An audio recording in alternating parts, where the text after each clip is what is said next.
Head coach Mike Woodson and the Indiana Hoosiers, they start off Big Ten play with a nice win over Maryland. You are Locked On Hoosiers, your daily podcast on the Indiana Hoosiers. Part of the Locked On Podcast Network, your team every day.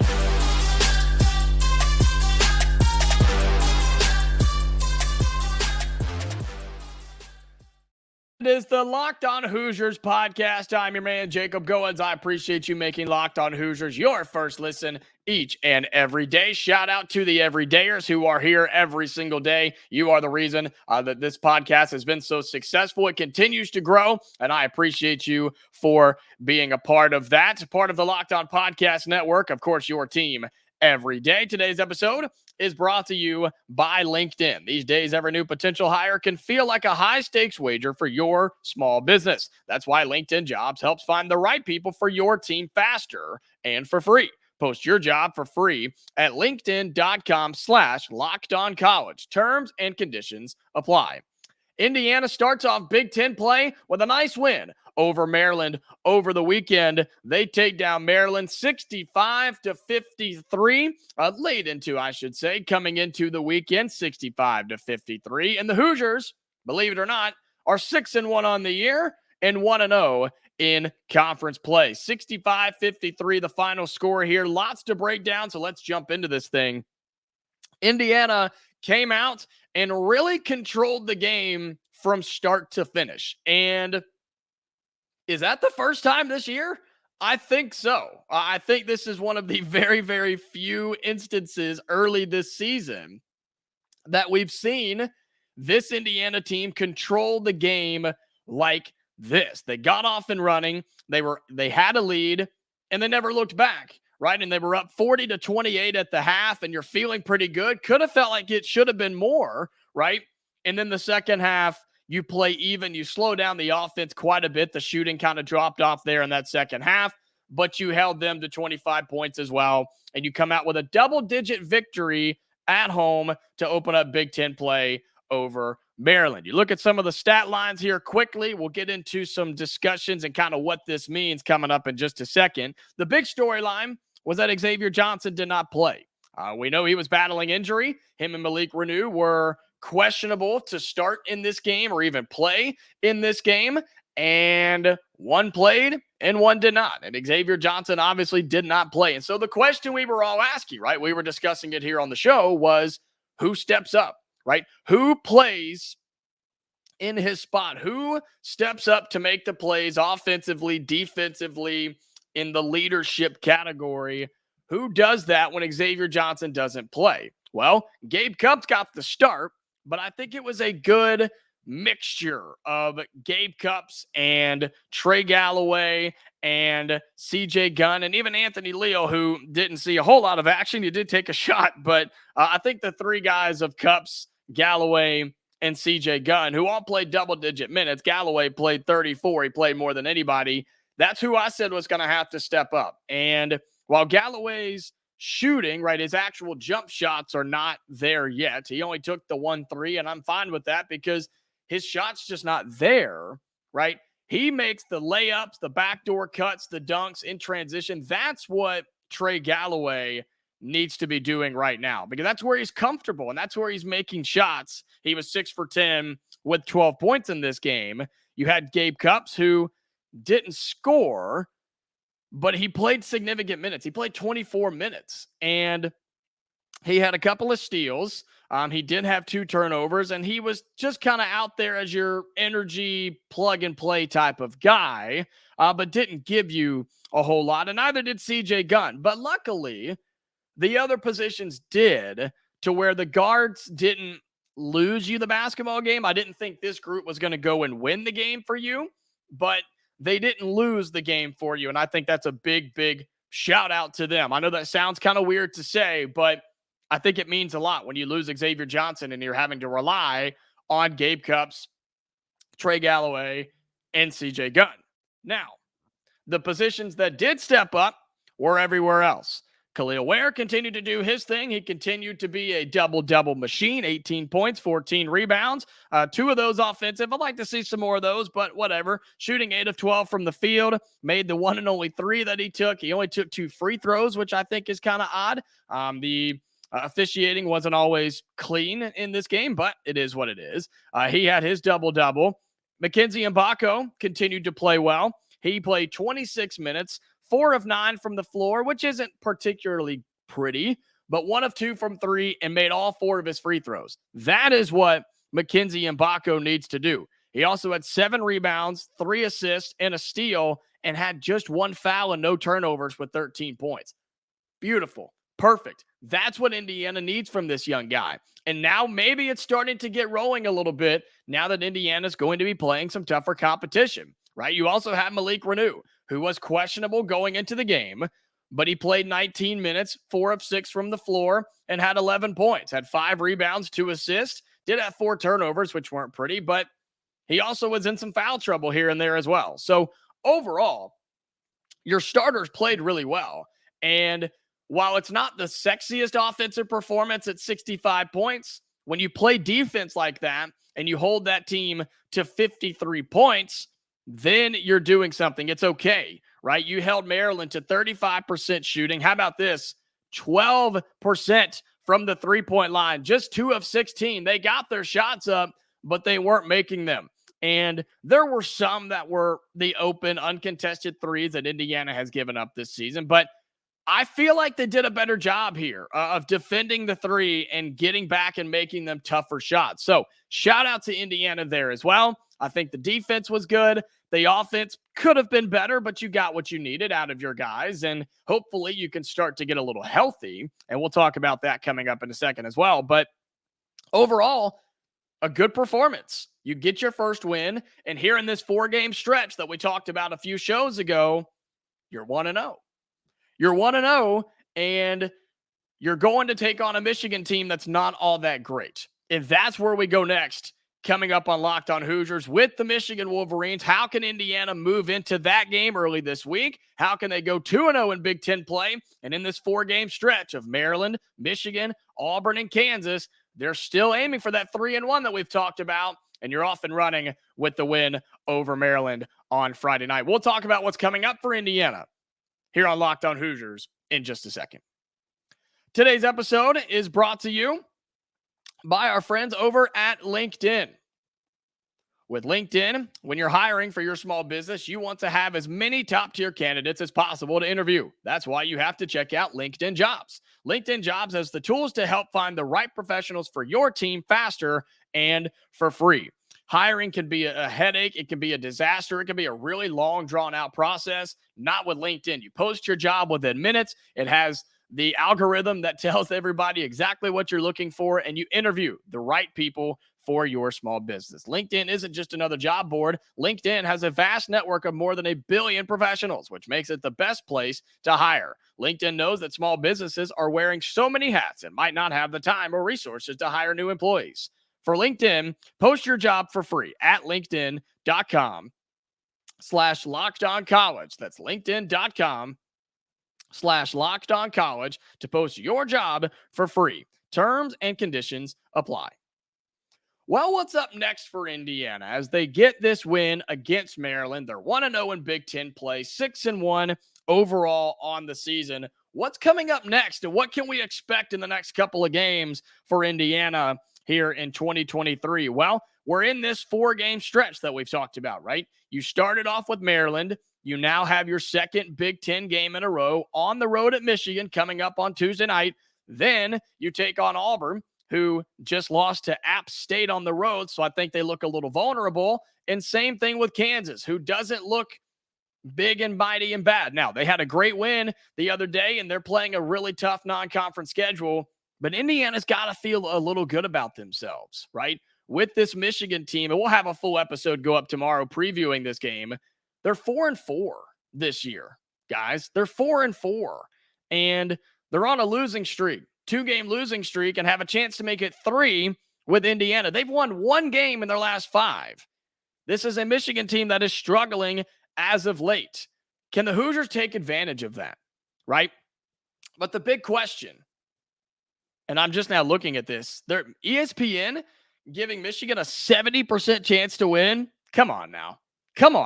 I don't think we believe that. Do you? I don't think so.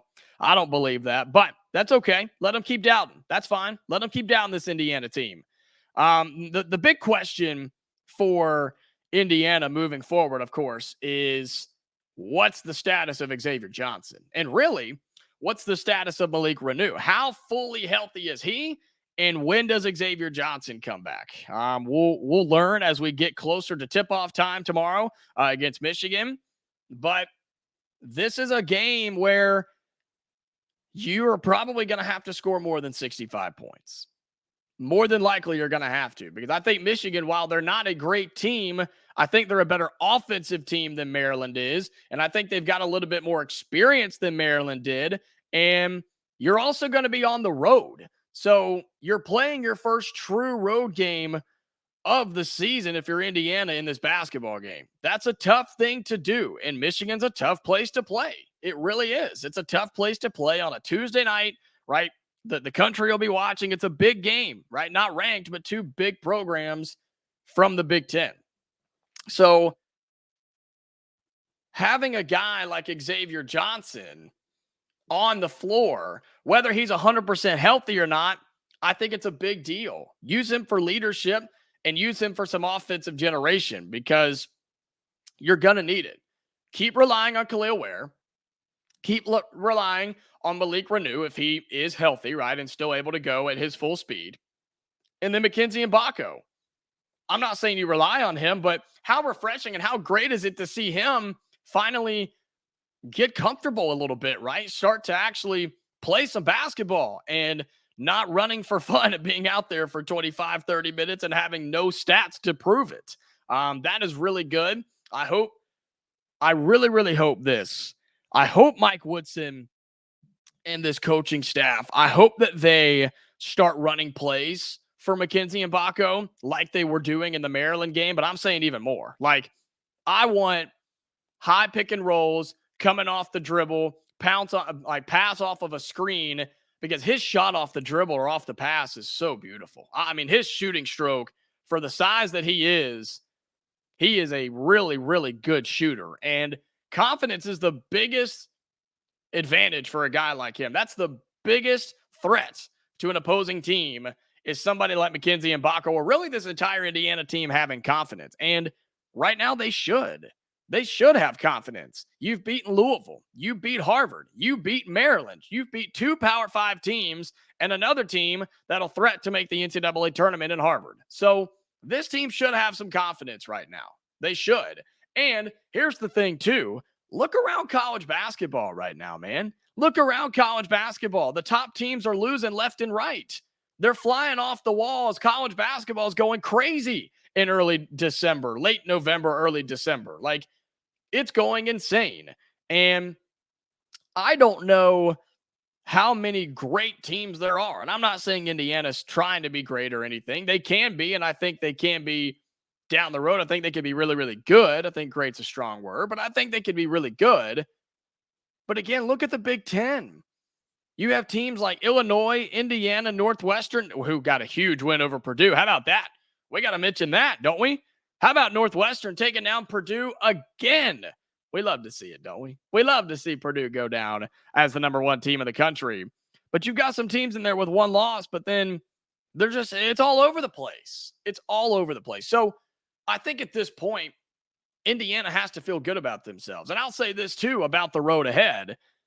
On the road at Michigan, neutral side against Auburn, and the game against Kansas, you have an opportunity here. If you can get healthy, keep playing with confidence, and keep learning and growing and getting better, because that's a huge part of this. Indiana is getting better as a basketball team. Can you see it? I can. There's still things that need to be fixed, sure. And there's still things that concern me. The shooting, the three-point shooting, the free throw shooting, the fouls at times, those all still concern me. But can't you see this team getting better? And that's something that really good teams, the great teams, championship level teams do, is get better as the year goes on. And it's still early. I mean, Heck, we're in December, right? We're still in December. We've got a long way to go.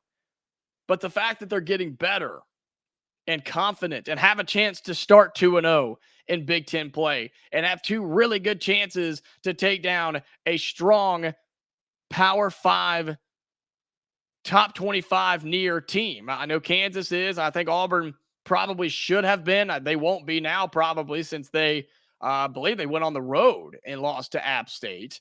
You have a chance to take one of those two down on neutral side or at home in Assembly Hall. Like, think about what that's going to do to propel you into this Big Ten schedule if you get one of those. One game at a time. I think the Michigan game is very winnable. I think one of those other two games is winnable. But the team's getting better. And there's so many things I have concerns about. And again, I'll give you some. Trey Galloway's shooting. He's got to find a shooting stroke, right? Kel'el Ware, continue to do your thing, big dog. You keep eating. If Indiana needs to feed him the basketball every time they're down the floor, man, there is no reason he should not be getting double-doubles every night, and he's been doing a fantastic job. Malik Reneau's injury, I hope it's not prolonging. It's a back thing, right? So you never know there. And Xavier Johnson's got to get back on the floor, and who steps up when he's out? Because as we mentioned earlier, I think the guards did a pretty good job in the Maryland game, but you're going to have to score a little bit from those guys. You can't have Gabe Cupps go for 0 and CJ Gunn go, I forget what he had. He didn't have many in that game. I mean, you can't have your guards just be non-existent in a game where your starting point guard doesn't play. CJ Gunn had 2. All right, he had 2. So between all of your guards that played, all your guards that got minutes, Gabe Cupps, Trey Galloway, CJ Gunn, and Anthony Leal, you had a whopping 14 points. That's not good. That's not good enough. I think Xavier Johnson gives you double digits most times, but if him and Galloway are doing that, then we're talking. I have concerns about the bench. Anthony Walker had 6 points. He played 20 minutes, significant minutes. Banks got in there, right? And Sparks even got in there. It just takes a little experience and time for those guys. But if the Hoosiers get in foul trouble, man, they're in trouble. I mean, they're believe it or not, they're in trouble when they get in foul trouble because there's just nobody on the bench that's an alpha yet that can come in and not have a significant drop-off right now. But those are things you work on here in non-conference play. But moving forward, I am confident in this team. I think Indiana's in a good spot. I think they're getting better, and I think they have a good chance. For that 3-1 number that we talked about, it's still very much alive. You're 1-0. You have a chance to go 2-0 tomorrow night. And then you have to win one of the next two against Auburn or against Kansas. And I think that's doable, which would really set you on a nice path to finish out non-conference play and get into the rest of your Big Ten schedule and make a run at the NCAA tournament. Well, coming up on the show, we'll flip to football for just a few minutes. We'll talk about some of the comments from the new Indiana head football coach, Curt Cignetti. We'll see what he had to say. He was introduced the other night at Assembly Hall. The fans loved it. He had some great things to say. We'll talk about kind of his charisma and kind of how he's bringing some confidence to this Indiana football program at maybe just the right time. That's all coming up on Locked On Hoosiers. Before we do, want to remind you that Locked On has launched the first ever national sports 24/7 streaming channel on YouTube. Locked On Sports Today is here for you 24/7, covering the top sports stories of the day with the local experts of Locked On, plus our national shows covering every league. Go to Locked On Sports Today on YouTube and subscribe to the first ever national sports 24/7 streaming channel. So be sure you go and subscribe to them. Subscribe to us as well on Locked On. We appreciate on Locked On Hoosiers. If you're on YouTube, be sure you do that as well. We really, really appreciate that. Today's episode of Locked On Hoosiers is brought to you by FanDuel. As the weather gets colder, the NFL offers stay hot on FanDuel. Right now, new customers get $150 in bonus bets with any winning $5 moneyline bet. That's $150 if your team wins. If you've been thinking about joining FanDuel, there's no better time to get in on the action. The app is easy to use. There's a wide range of betting options, including spreads, player props, over-unders, and much more. Visit FanDuel.com/LockedOn and kick off the NFL season. That's FanDuel.com/LockedOn. FanDuel, official partner of the NFL. Well, Indiana has hired their new head coach. We know what the coaching search looked like. We know all the different names that were flying around. And a lot of you were very vocal about who you wanted and what you think about this hire with Curt Cignetti coming from James Madison and now the new head football coach at Indiana. And on Friday night, in front of 17,000 fans, he was introduced to the Hoosier family, and he had some really great things to say. He said, and this quote, this video has gone viral. It's fantastic. I love it. He said, "Purdue sucks." And the crowd went crazy. So does Michigan and Ohio State. It was great. I mean, how can you not love somebody coming in here and understanding immediately, A, we hate Purdue, and B, we just hate everybody else in the Big Ten too because they're good right now and we want to be them, right? I love that. I love that. It's a very high level of confidence, maybe a little arrogance on his part, but not in a bad way, I don't think. Because here's the thing. I saw people talking about this, and they were like, and a lot of it was non-Indiana fans, and they were like, "Oh, wow, how oblivious is he? Like, chill out, man. You just got hired at Indiana." It's like, well, what do you expect him to say? Right? What do you want him to say? Well, I appreciate the opportunity, and I know it has been great, but yeah, great to be here. We'll see what we can do. Who knows? What? No. You want somebody to come in and get the fans fired up and get people back to supporting Indiana football and Indiana athletics, because right now they need that help. They need that support. And I'm sure a lot of that had to do with the NIL side of things, which has started to get pretty good for Indiana. So I love that he came in and said that. I love it. He had some things to say in his press conference, in his opening press conference. Said, quote, "There's no reason why we can't be successful, pack the stadium, and be a source of pride to the entire university, town of Bloomington, and the state of Indiana. Said we're going to change the culture, the mindset, the expectation level, and improve the brand of Indiana Hoosier football. There will be no self-imposed limitations on what we can accomplish." That's what you want to hear, man. That's what you want to hear from your new head football coach coming in.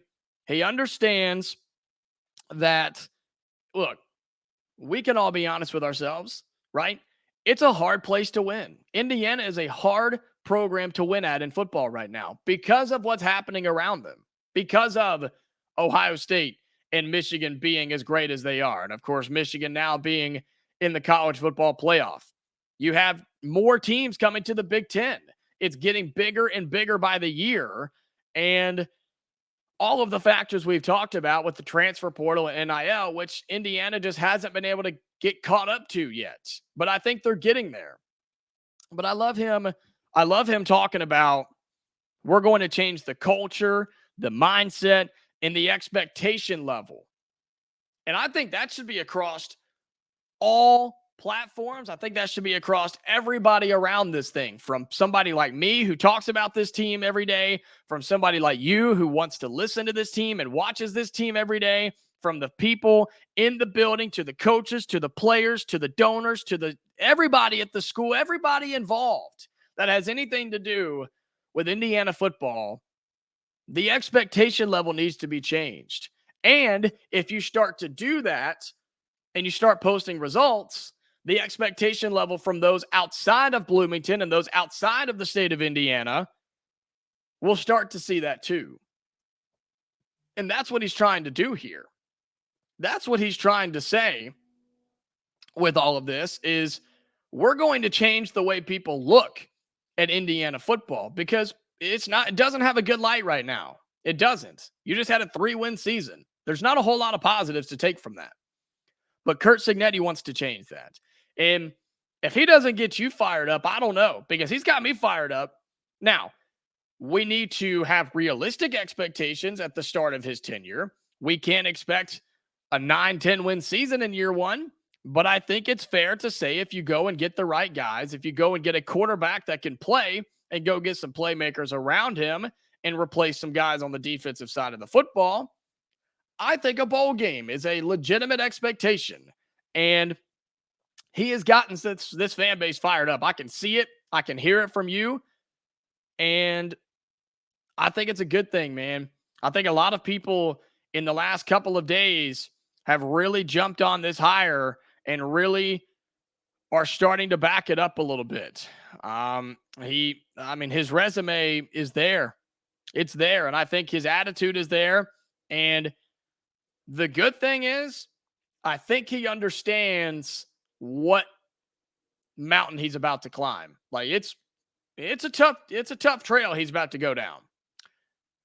And there's probably going to be some upset people when he comes in and changes the narrative and changes the way things are done, because lots of people don't like change, and complacency may be an issue here. He wants to change that, and I think he will. And I want to hear what else he has to say. I want to hear some of the things he's doing.